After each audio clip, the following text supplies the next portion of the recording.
PSC tips and ട്രിക്സിലേക്ക് സ്വാഗതം. ഞാൻ ദർശന. ഇന്ന് നമ്മൾ നോക്കാൻ പോകുന്നത് നമ്മളുടെ 10th പ്രിലിംസിന്റെ സിലബസിലുള്ള ഫിസിക്കൽ സയൻസിന്റെ ഭാഗത്തിലെ ആദ്യത്തെ ടോപ്പിക് ആയിട്ടുള്ള ആറ്റവും ആറ്റത്തിന്റെ ഘടനയും എന്നുള്ള ടോപ്പിക്കാണ്. ഓക്കെ, ഈ ടോപ്പിക് എന്ന് വെച്ചാൽ സയൻസ് ബാക്ക്ഗ്രൗണ്ട് ഇല്ലാത്തവർക്ക് ഇത് കുറച്ച് കെമിസ്ട്രി എന്ന് പറയുന്ന ഭാഗം കുറച്ചൊന്ന് കഷ്ടമായിട്ട് തോന്നും. പക്ഷെ കെമിസ്ട്രി ഒന്ന് ഇരുത്തി കറക്റ്റായിട്ട് ഒന്ന് പഠിച്ചു പോവുകയാണെന്നുണ്ടെങ്കിൽ പിന്നെ കെമിസ്ട്രിയിൽ വലിയ ബുദ്ധിമുട്ടൊന്നും തോന്നില്ല. അപ്പം നമുക്ക് വളരെ ബേസിൽ നിന്ന് തന്നെ നമ്മളുടെ കെമിസ്ട്രി സ്റ്റാർട്ട് ചെയ്യാം.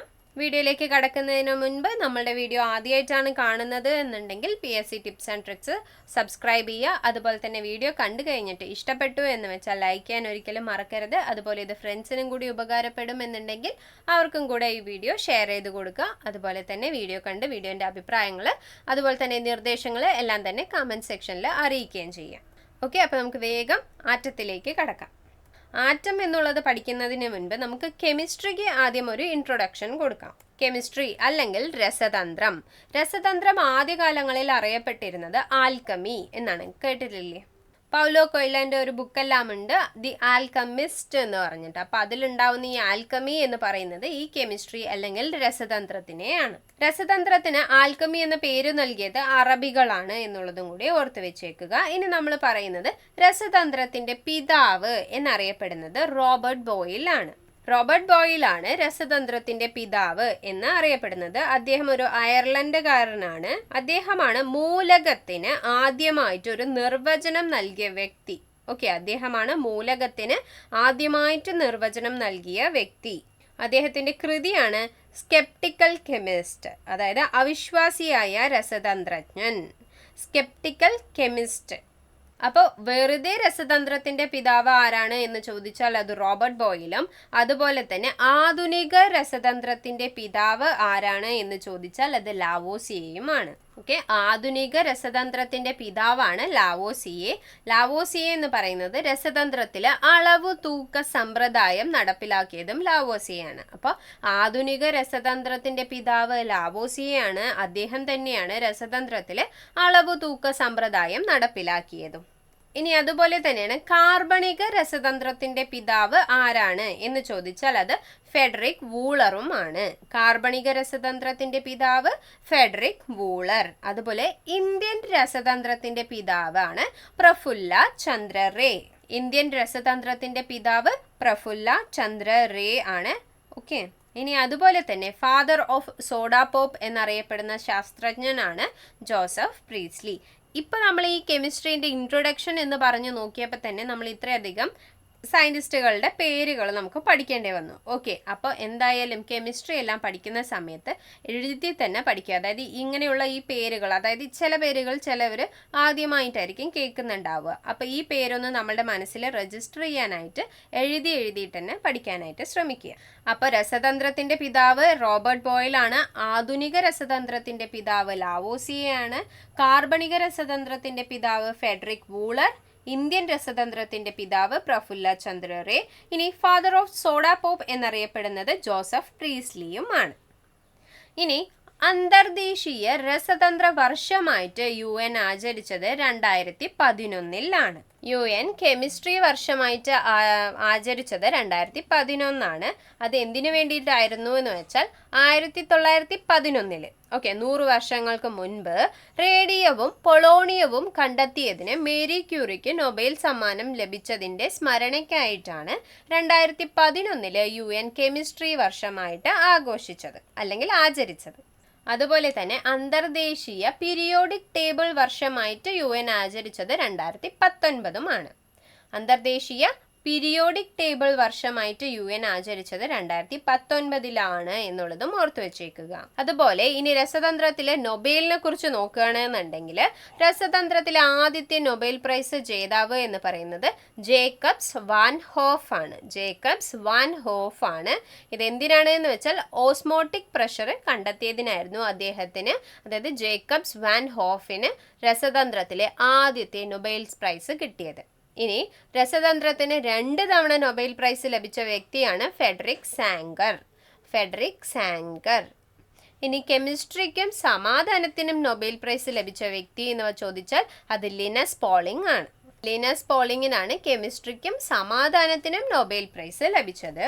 ഇനി 2023 നൊബേൽ പ്രൈസ് ലഭിച്ചത് മോങ്കി ജെ ബാവെൻഡിക്കും ലൂയിസ് ഇ ബ്രൂസിനും അലക്സി ഐ എക്കിമോവിനുമാണ്. ഇത് ചിലപ്പോൾ കറണ്ട് അഫയേഴ്സ് ആയിട്ട് ചോദിച്ചേക്കാം. Alexei Ekimov, Louis E Brus, Moungi Bawendi. അത് ക്വാണ്ടം റൂട്ട്സിന്റെ കണ്ടുപിടുത്തത്തിനും അതിന്റെ നിർമ്മാണത്തിനുമാണ് അവർക്ക് നൊബേൽ പ്രൈസ് 2023 ലഭിച്ചിരിക്കുന്നത്. ഇനി നമുക്ക് കെമിസ്ട്രിയുമായി ബന്ധപ്പെട്ട് അല്ലെങ്കിൽ ആറ്റവുമായി ബന്ധപ്പെട്ടിട്ട് കണ്ടുപിടിച്ചിട്ടുള്ള കണ്ടുപിടുത്തങ്ങളെ കുറിച്ചാണ് നമുക്ക് നോക്കാനുള്ളത്. അപ്പൊ ആദ്യം തന്നെ ആറ്റം കണ്ടുപിടിച്ചത് ആരാണ്? ആറ്റം കണ്ടുപിടിച്ചത് ജോൺ ഡാൾട്ടൺ ആണ്. ആറ്റം കണ്ടുപിടിച്ചത് ജോൺ ഡാൾട്ടൺ. ഇനി ആറ്റത്തിന് അകത്തുള്ള ന്യൂക്ലിയസ് കണ്ടുപിടിച്ചത് ഏർണസ്റ്റ് റൂദർഫോർഡ്. ഇതെല്ലാം തന്നെ കാണാതെ തന്നെ പഠിക്കണം കേട്ടോ. ആറ്റം കണ്ടുപിടിച്ചത് ജോൺ ഡാൾട്ടൺ, ന്യൂക്ലിയസ് കണ്ടുപിടിച്ചത് ഏർണസ്റ്റ് റൂദർഫോർഡ്, ഇലക്ട്രോൺ കണ്ടുപിടിച്ചത് ജെ തോംസൺ, അതുപോലെ തന്നെ ആറ്റത്തിനകത്തുള്ളത് പ്രോട്ടോൺ കണ്ടുപിടിച്ചതും ഏർണസ്റ്റ് റൂദർഫോർഡ് തന്നെയാണ്. അതുപോലെ ന്യൂട്രോൺ കണ്ടുപിടിച്ചതും ജെയിംസ് ചാഡ്വിക് ആണ്. ഇനി അതുകൂടാതെ പൊസിട്രോൺ എന്നുള്ളൊരു സാധനം കൂടിയുണ്ട്. പൊസിട്രോൺ കണ്ടുപിടിച്ചത് കോൾ ആൻഡേഴ്സൺ. അതുപോലെ ആൻറ്റി പ്രോട്ടോൺ കണ്ടുപിടിച്ചത് ഓവൻ ചാംബർലിനും എമീലിയോ സെഗ്രയും കൂടിയിട്ടാണ്. ഇനി ആൻറ്റി ന്യൂട്രോൺ കണ്ടുപിടിച്ചത് ബ്രൂസ് കോർക്കുമാണ്. അപ്പോൾ ഇതെല്ലാം നമ്മൾ കാണാതെ പഠിക്കുക തന്നെയാണ് വഴിയുള്ളത്. അപ്പോൾ അത് ഒരു 10 തവണയെങ്കിലും വായിച്ച് പഠിക്കുക. ഓക്കെ, എന്നിട്ട് ഈ പേരുകളെല്ലാം തന്നെ മനസ്സിൽ രജിസ്റ്റർ ചെയ്യുക. എന്നിട്ട് കൺഫ്യൂഷൻ ഇല്ലാതെ തന്നെ പഠിക്കാനായിട്ട് ശ്രമിക്കുകയും ചെയ്യുക.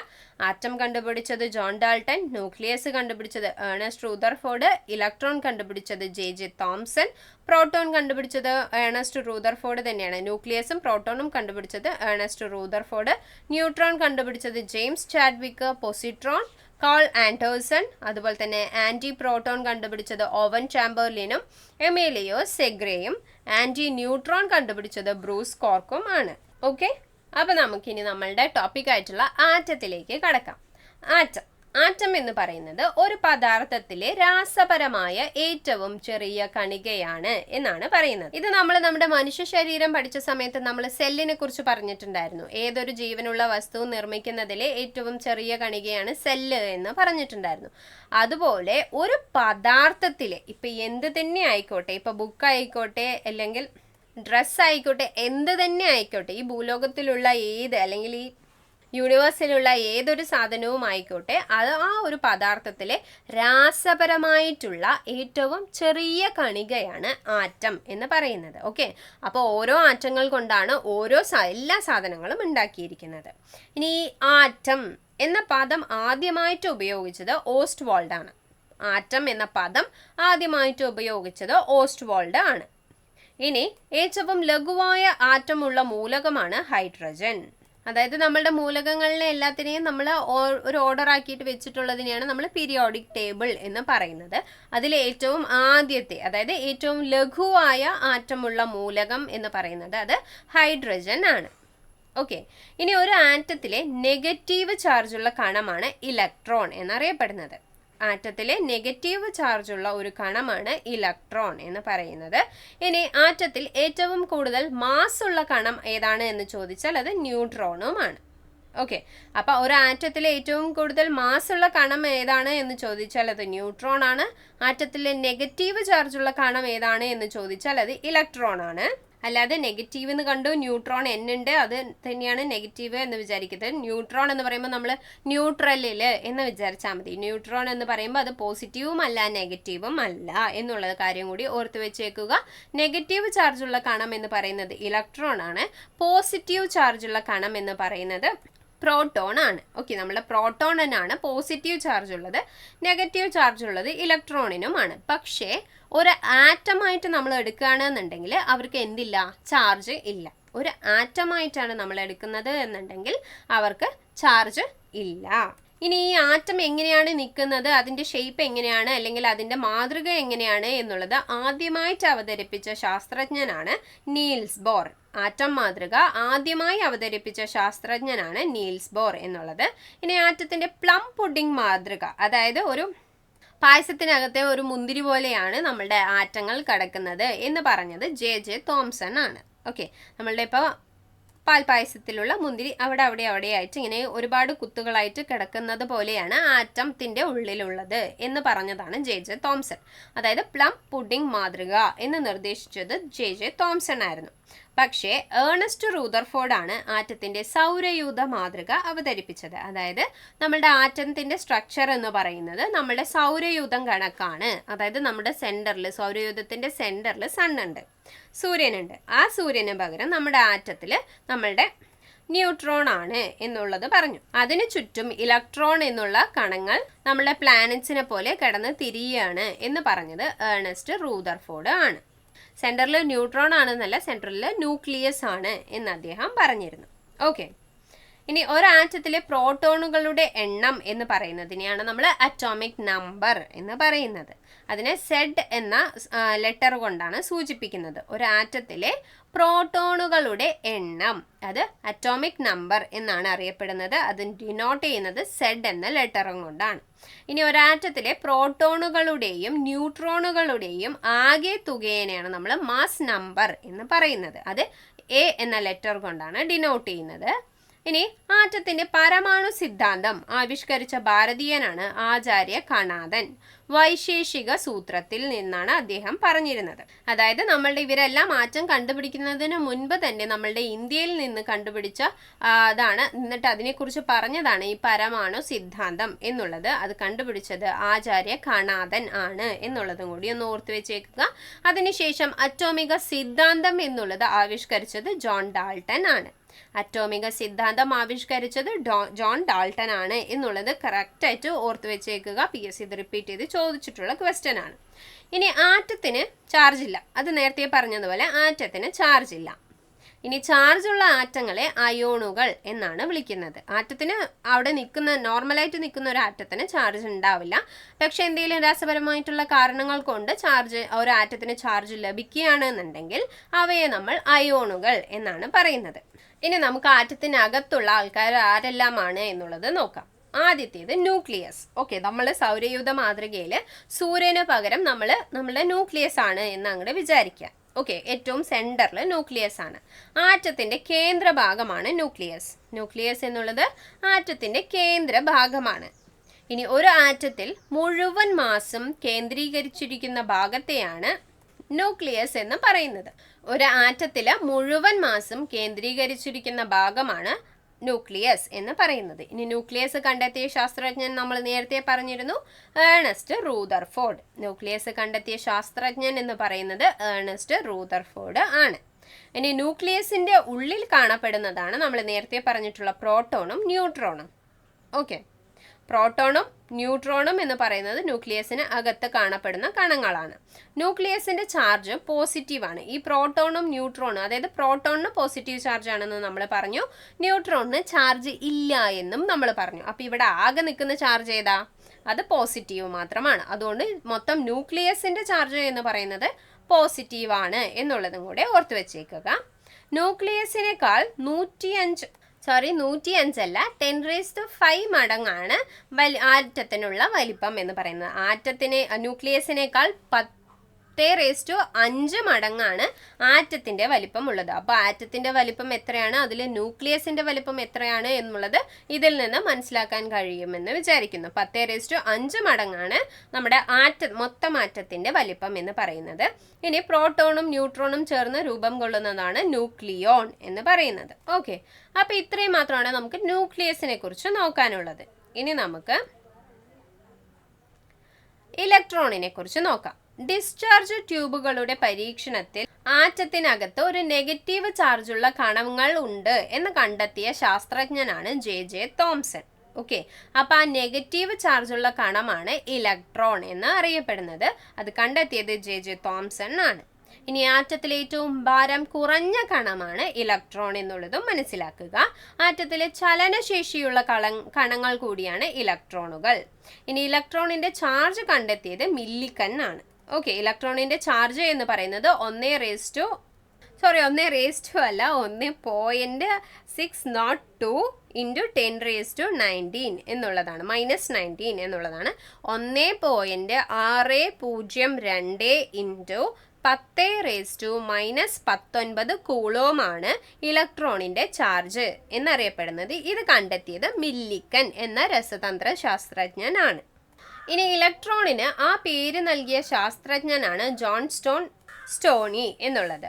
ഇലക്ട്രോണിന് ഇലക്ട്രോൺ എന്ന പേര് നൽകിയ ശാസ്ത്രജ്ഞനാണ് ജോൺ സ്റ്റോണി എന്നറിയപ്പെടുന്നത്. ഇനി ഇലക്ട്രോണിന്റെ ദ്വൈത സ്വഭാവം കണ്ടുപിടിച്ചത് ലൂയിസ് ഡി ബാഗ്ലി ആണ്. ഓക്കെ, അപ്പോൾ ഇലക്ട്രോണുമായി നമുക്ക് മെയിനായിട്ട് പഠിക്കാനുള്ളത് ഇത് കണ്ടെത്തിയത് ജെ തോംസൺ ആണ് എന്നുള്ളതും, ആറ്റത്തിലെ ഏറ്റവും ഭാരം കുറഞ്ഞ കണമാണ് ഇലക്ട്രോണുകൾ എന്നുള്ളതും, അതുപോലെ ചലനശേഷിയുള്ള കണങ്ങളാണ് ഇലക്ട്രോണുകൾ എന്നും, ഇലക്ട്രോണിന്റെ ചാർജ് കണ്ടെത്തിയത് മില്ലിക്കൻ ആണ്. അതിൽ 1.602 × 10⁻⁻19 കൂളോം ആണ് എന്നുള്ളത് നന്നായിട്ടൊന്ന് ഓർത്ത് വെച്ചേക്കുക. ഓക്കെ, അപ്പോൾ ഇത്രയാണ് നമുക്ക് ഇലക്ട്രോണുമായി ബന്ധപ്പെട്ട് ആറ്റത്തിനകത്തുള്ള ഇലക്ട്രോണുമായി ബന്ധപ്പെട്ട് പഠിക്കാനുള്ളത്. ഇനി നമുക്ക് പ്രോട്ടോൺ എന്താണ് എന്ന് നോക്കാം. ഇലക്ട്രോൺ കണ്ടുപിടിച്ചതുപോലെ തന്നെ ഡിസ്ചാർജ് ട്യൂബ് പരീക്ഷണങ്ങളിലൂടെ പദാർത്ഥത്തിന്റെ പോസിറ്റീവ് ചാർജുള്ള കണങ്ങളുടെ സാന്നിധ്യം പ്രഖ്യാപിച്ച ശാസ്ത്രജ്ഞനാണ് ഗോൾഡ്സ്റ്റെയിൻ. അപ്പം ഇങ്ങനെ ഏതോ ഒരു പോസിറ്റീവ് ചാർജുള്ള ഒരു കണം അവിടെ ആ ഒരു പദാർത്ഥത്തിൽ ഉണ്ട് എന്ന ഡിസ്ചാർജ് ട്യൂബ് പരീക്ഷണങ്ങളിലൂടെ ഒരു സാന്നിധ്യം പ്രഖ്യാപിച്ച ശാസ്ത്രജ്ഞനാണ് ഗോൾഡ്സ്റ്റെയിൻ എന്നറിയപ്പെടുന്നത്. ഇനി ഇലക്ട്രോണിന് തുല്യമായ എണ്ണമുള്ള ആറ്റത്തിന്റെ കണമാണ് പ്രോട്ടോൺ. ഇലക്ട്രോണിന് തുല്യമായ എണ്ണമുള്ള ആറ്റത്തിന്റെ കണമാണ് പ്രോട്ടോൺ. അതുകൊണ്ട് തന്നെയാണ് ആറ്റത്തിന് എന്തില്ല എന്ന് പറയുന്നത്, ചാർജ് ഇല്ല എന്ന് പറയുന്നത്. അതായത് ഇലക്ട്രോണിന് നെഗറ്റീവ് ചാർജ് ആണ് എന്ന് പറഞ്ഞു, പ്രോട്ടോണിന് പോസിറ്റീവ് ചാർജ് ആണ് എന്നും പറഞ്ഞു. അപ്പോൾ ഇത് രണ്ടും തുല്യമാണ് എന്നുണ്ടെങ്കിൽ, അതായത് നെഗറ്റീവ് ചാർജും പോസിറ്റീവ് ചാർജും തുല്യമാണ് എന്നുണ്ടെങ്കിൽ അവിടെ എന്തുണ്ടാവില്ല, ചാർജ് ഉണ്ടാവില്ല. അതുകൊണ്ടാണ് മൊത്തം ആറ്റം എടുക്കുന്ന സമയത്ത് നമുക്ക് ചാർജ് ഇല്ല എന്ന് നമ്മൾ പറയുന്നത്. ഇനി നമ്മൾ നേരത്തെ പറഞ്ഞതുപോലെ ആറ്റത്തിലെ പോസിറ്റീവ് ചാർജുള്ള കണങ്ങളാണ് പ്രോട്ടോൺ എന്ന് അറിയപ്പെടുന്നത്. ഇനി അതുപോലെ ന്യൂട്രോൺ എന്താണ് എന്ന് നോക്കുകയാണെങ്കിൽ ഒരാറ്റത്തിലെ ഏറ്റവും ഭാരം കൂടിയ കണമാണ് ന്യൂട്രോൺ. ഒരാറ്റത്തിലെ ചാർജ് ഇല്ലാത്ത കണമാണ് ന്യൂട്രോൺ എന്നറിയപ്പെടുന്നത്. ജെയിംസ് ചാഡ്വിക് ആണ് ന്യൂട്രോൺ കണ്ടെത്തിയതും. ഓക്കെ, ചാഡ്വിക് ആണ് ന്യൂട്രോൺ കണ്ടെത്തിയത്. ഒരു ആറ്റത്തിലെ ഏറ്റവും ഭാരം കൂടിയ കണമാണ് ന്യൂട്രോൺ. ആറ്റത്തിലെ ചാർജ് ഇല്ലാത്ത കണമാണ് ന്യൂട്രോൺ. അതുപോലെ ജെയിംസ് ചാഡ്വിക് ആണ് ന്യൂട്രോൺ കണ്ടെത്തിയത് എന്നുള്ളതും മനസ്സിലാക്കുക. അപ്പോൾ നമ്മൾ ഇത്രയും നേരം കൊണ്ട് നമ്മൾ എന്തെല്ലാം പഠിച്ചു?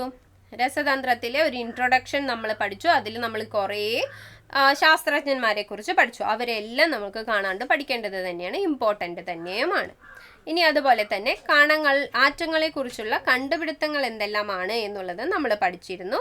അതുപോലെ ആറ്റത്തിനെ കുറിച്ചുള്ള ഒരു ചെറിയൊരു രൂപം നമ്മൾ എന്തെല്ലാമാണെന്ന് പഠിച്ചു. അതിലും നമ്മൾ കുറച്ച് ശാസ്ത്രജ്ഞന്മാരെ കുറിച്ചും പഠിച്ചു. ഇനി അതുപോലെ ആറ്റത്തിലെ നമ്മൾ മാസ് നമ്പർ എന്താണ്, അറ്റോമിക് നമ്പർ എന്താണ് എന്നുള്ളത് നമ്മൾ പഠിച്ചു. അതിനുശേഷം ന്യൂക്ലിയസിനെ കുറിച്ച് നമ്മൾ പഠിച്ചിട്ടുണ്ട്. അതുപോലെ തന്നെ ഇലക്ട്രോൺ, പ്രോട്ടോൺ, ന്യൂട്രോൺ എന്നിവയെക്കുറിച്ചും എല്ലാം നമ്മൾ ഇന്ന് പഠിച്ചിട്ടുണ്ട്. അപ്പോൾ കെമിസ്ട്രി ആദ്യമായിട്ട് പഠിക്കാൻ തുടങ്ങുന്ന ഒരാളാണ് എന്നുണ്ടെങ്കിൽ ഇത്രയും ടോപ്പിക്ക് തന്നെ ഒരു ദിവസത്തേക്ക് മതിയാവും. അതായത് ഈ സയൻറ്റിസ്റ്റുകളുടെ എല്ലാവരുടെയും പേരൊന്ന് ഉറപ്പാക്കുക. അതുപോലെ തന്നെ ആറ്റത്തിനകത്തുള്ള കാര്യങ്ങൾ എന്തെല്ലാമാണ് എന്നുള്ളതിന് ഒരു ഇൻട്രൊഡക്ഷൻ പോലെ മാത്രമാണ് ഈ വീഡിയോ എന്ന് പറയുന്നത്. അതുകൊണ്ട് തന്നെ ഇന്നത്തെ നമ്മളുടെ വീഡിയോ ഇത്രയും ഒരു ചെറിയൊരു വീഡിയോ ആണ്. അപ്പോൾ ഇന്ന് നമ്മൾ ഇത്രയും മാത്രമാണ് പഠിക്കുന്നത്. നാളത്തേക്ക് നമ്മൾ ഈ ആറ്റവുമായി ബന്ധപ്പെട്ടുള്ളതിൻ്റെ കുറച്ചും കൂടി അഡ്വാൻസ്ഡ് ആയിട്ടുള്ള കാര്യങ്ങളായിരിക്കും നമ്മൾ അടുത്ത ക്ലാസ്സിൽ പഠിക്കുന്നുണ്ടാവുക. അപ്പോൾ ഈ ക്ലാസ്സിൽ പറഞ്ഞിട്ടുള്ള എല്ലാ സയൻറ്റിസ്റ്റുകളെ കുറിച്ചും അതുപോലെ തന്നെ ഈ പ്രോട്ടോൺ, ന്യൂട്രോൺ, ഇലക്ട്രോൺ അവയെക്കുറിച്ചും എല്ലാം ഒരു ശരിയായ ഒരു ധാരണ ഉണ്ടാക്കി അല്ലെങ്കിൽ അതിനെക്കുറിച്ച് കൃത്യമായി പഠിച്ചതിന് ശേഷം മാത്രം നമുക്ക് അടുത്ത ക്ലാസ്സിലേക്ക് പോവാം. അപ്പോൾ ഈ ക്ലാസ് ഇഷ്ടപ്പെട്ടു എന്ന് വെച്ചാൽ ലൈക്ക് ചെയ്യാൻ മറക്കരുത്. അതുപോലെ തന്നെ ഫ്രണ്ട്സിനും കൂടി ഈ വീഡിയോ ഷെയർ ചെയ്ത് കൊടുക്കുക. അതുപോലെ തന്നെ സബ്സ്ക്രൈബ് ചെയ്യാതെയാണ് കാണുന്നത് എന്നുണ്ടെങ്കിൽ PSC tips and tricks subscribe ചെയ്യുക. അതുപോലെ കമൻസും നിർദ്ദേശങ്ങളും എല്ലാം തന്നെ കമൻറ്റ് സെക്ഷനിൽ അറിയിക്കുകയും ചെയ്യുക. ഓക്കെ, അപ്പോൾ ടാറ്റ.